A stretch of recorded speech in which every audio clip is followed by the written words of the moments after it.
रूबरू कार्यक्रम में आज हम मौजूद है राजधानी के साकेत कोर्ट में, जहां पर हाल ही में साकेत बार एसोसिएशन के चुनाव हुए थे। उनमें जो कैंडिडेट विजयी हुए थे, आज उनका शपथ ग्रहण समारोह चल रहा है।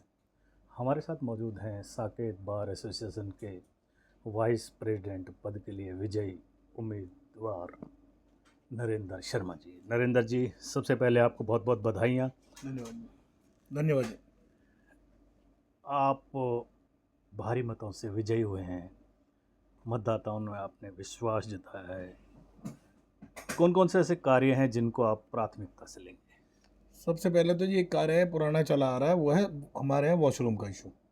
वो पहले भी हाई कोर्ट के आदेश पर कई सारी इसमें तब्दीलियाँ हुई हैं, कई सारा अच्छे काम हुए, पर उसमें अभी काम करने की और ज़रूरत है, क्योंकि जब हाई कोर्ट की तारीख आती है तो काम हो जाता है सुचारू रूप से, फिर बीच में दिक्कतें आती हैं। ऐसे ही पानी वाटर कूलर का एक इशू है।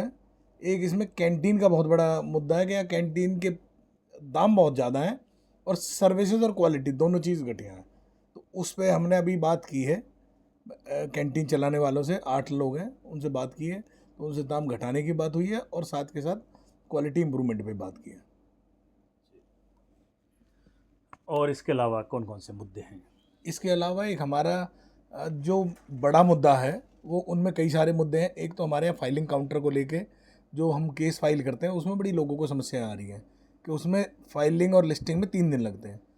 हालांकि ये मुद्दा बहुत बड़ा है, क्योंकि सारी दिल्ली को इफेक्ट कर रहा है और सारी दिल्ली के वकीलों को इफेक्ट कर रहा है। तो इसको लेके कहीं ना कहीं पहले अपने जिला, जो यहाँ जिला हमारे डिस्ट्रिक्ट जज है, इनको, और फिर इनके बाद हाई कोर्ट तक इस बात पे जाना पड़ेगा कि इस व्यवस्था को थोड़ा स्मूथ बनाएं।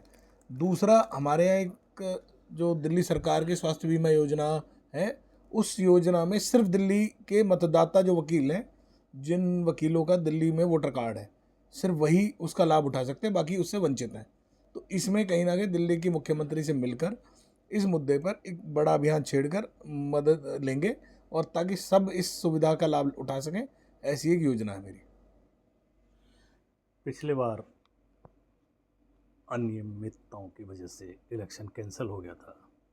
अब की बार इलेक्शन बड़ा शांतिपूर्ण और बहुत अच्छी व्यवस्था रही। इसका श्रेय किसको जाता है? देखिए जी, इसमें श्रेय दोनों तरफ से है। पहले दिल्ली उच्च न्यायालय ने एक उच्चाधिकारी के रूप में हमारे यहाँ पूर्व न्यायाधीश न्यायमूर्ति श्री आर के गाबा जी को नियुक्त किया। उन्होंने अपनी एक टीम बनाई, और जब उन्होंने हम कैंडिडेटों से बात की तो हम कैंडिडेटों ने उन पर पूरा भरोसा जताया, जो जिस भरोसे की कहीं ना कहीं पिछली टीम के साथ उतना विश्वास नहीं था और एक अविश्वास की कमी थी, इसलिए वो चुनाव में दिक्कत आई। और इसके बाद हमने जैसे विश्वास जताया तो श्री आर के गाबा ने अपनी टीम के साथ बड़ा अच्छा चुनाव कराया।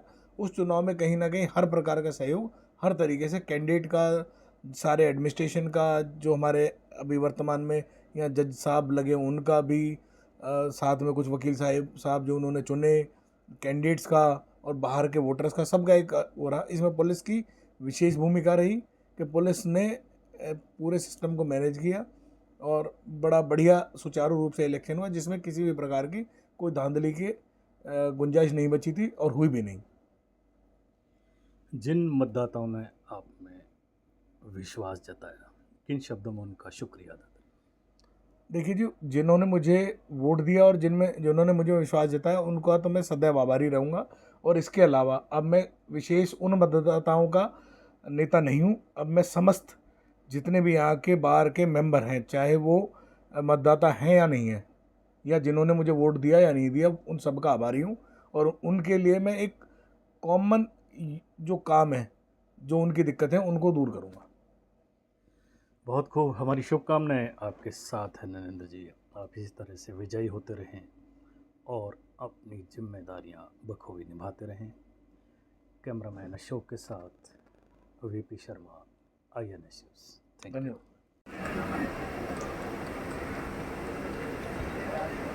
धन्यवाद।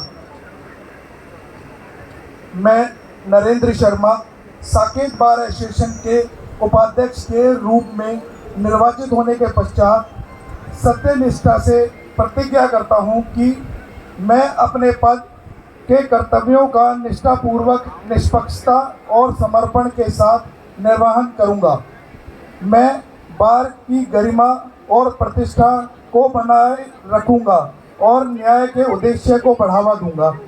मैं बार एसोसिएशन के संविधान और नियमों का पालन करूंगा और इसके सदस्यों के अधिकारों और कल्याण की रक्षा करने का प्रयास करूंगा। मैं कानूनी पेशे की स्वतंत्रता को बनाए रखने और अधिवक्ताओं और न्यायपालिका के बीच सौहार्दपूर्ण संबंधों को बढ़ावा देने के लिए काम करूंगा। मैं बिना किसी भय और पक्षपात, स्नेह या द्वेष के कार्य करूंगा और कानूनी बराबरी और हम जिस जनता की सेवा करते हैं उसके सर्वोत्तम हित में अपने कर्तव्यों का पालन करूंगा। ईश्वर मेरी रक्षा करे। धन्यवाद। सभी का आभार। श्री राजपाल कसाना जी।